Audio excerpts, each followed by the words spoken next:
उत्तर भारतीय सांस्कृतिक संघ नीका द्वारा सतत 45માં વર્ષે પોલો ગ્રાઉન્ડ ખાતે રામલીલા અને રાવણ દહનના કાર્યક્રમનું ભવ્ય આયોજન કરાયું છે।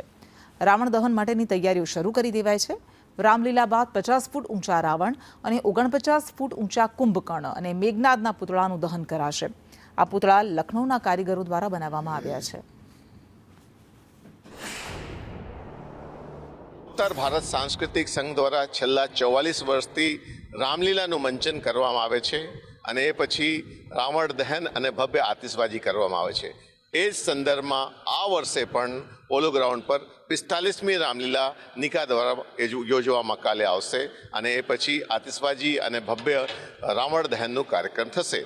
એ સિલસિલામાં 150 જેટલા કલાકારો છેલ્લા 1 મહિનાથી અહીંયા પ્રેક્ટિસ કરી રહ્યા છે અને કાલે 2.5 કલાકની રામલીલાનું મંચન કરવામાં આવશે અને પછી આતિશબાજી અને રાવણ દહન થશે।